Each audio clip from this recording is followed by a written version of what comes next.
It was the most hotly anticipated show of the latest menswear fashion week for next winter, Louis Vuitton.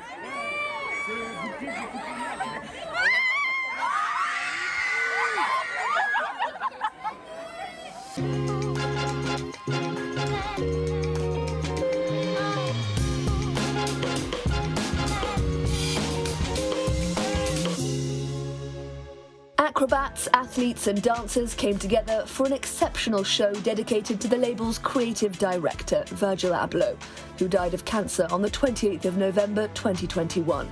He was just 41 years old. For 8 seasons, he used his work to celebrate black culture, and through his signature luxury streetwear aesthetic, was a proud proponent of anti-racism. Abloh was not only a wonderful, politically engaged designer, but he also knew his marketing. These trainers, one of the last things he designed, are a collaboration with Nike. They're about to be sold at auction to raise money for charity. Creative collaborations, produced in limited series, are extremely popular with customers. Young Parisian label EgonLab has recently joined forces with American footwear brand Crocs.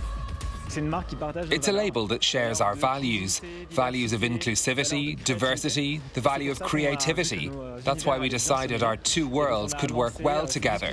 From the very beginning, we started discussing coming up with something that could meld the digital and the physical. So we launched this collaboration. It's based on 5 NFTs, which are already up for auction. The cash that raises will be given to an organization that helps people better understand the digital realm. It's aimed at students and people on low incomes. We are, of course, talking once again about the metaverse. We wanted to create a bridge to future generations, to all those people who were already embracing the digital world. And our label grew up in this digital age, so we absolutely didn't want to leave the digital approach behind. But at the same time, we were also looking to have something very physical, and that's why we created this metaverse. It was a place that people could find a sort of refuge within a digital realm, within the temple. You can find it on EgonLab.com. The idea of the metaverse is in its infancy. Here in France, one study found that only 8% of people said they planned to create a digital avatar when the opportunity arises. And it's not just a generational thing. Pierre Cashmarek is only 24. He's just launched his second label, Georges Wendell. It's going to change a lot of things, but personally, I don't feel like it's got much to do with me. What I do is intended to reach real people. That's a choice I made, and it wasn't an easy one, because I've got a lot of friends my age who are going off to work in that sort of digital world. What I always say is that I want to work in something real. That's really important for me. And that's one of the reasons I pursued Georges Wendell. I wanted to start dressing my friends and to make something really concrete for myself. So yes, I feel like I'm both quite close, but also really quite a long way from all that stuff and what I choose to do. Lukhanyo Mdingi is another designer who values human relationships over digital ones. His latest collection, showcased in Paris, is unisex and was designed in South Africa. In 2021, he won the Karl Lagerfeld Award as part of the prestigious LVMH Prize. Today, he's celebrating the work of artisans from Burkina Faso. I think by introducing Mom Veronica, who's part of the weaving community in Burkina Faso, CABS, to show the true provenance of the making and to also identify and witness the honesty and integrity that is woven within each fabric.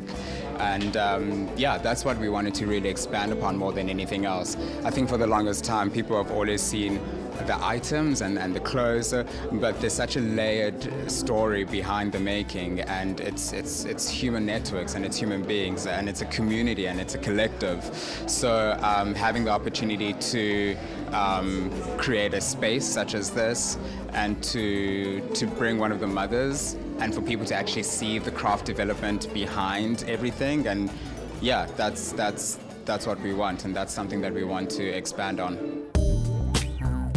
At Dior Homme, meanwhile, creative director Kim Jones was also celebrating artistry and craftsmanship. After the show, he was joined on the runway by hat designer Stephen Jones, who this year is celebrating 25 years at the fashion house. Kim to me is an inspiration in life. Like the guy, how he's come up and what he's done for Dior and who he is as a human being. Take away everything that we're here to see. Like as a human being, he's inspiring and he's paved the way for so many people. And I'm so happy and privileged to be here supporting him. Yeah. The decor is magical. Every decor Kim Jones has ever made, right from the beginning, transports you to another world. I love it all, from his trainers to his tailoring, from his fabrics to his colours. I've been a huge fan of Kim right from the start. It was divine. Divine. Really beautiful, stunning, chic, elegant. It was everything. I want it all, and I know it's for men, but we want it. And if you think the backdrop looks familiar, you'd be right. It's Paris's iconic Pont Alexandre III. No further embellishment required.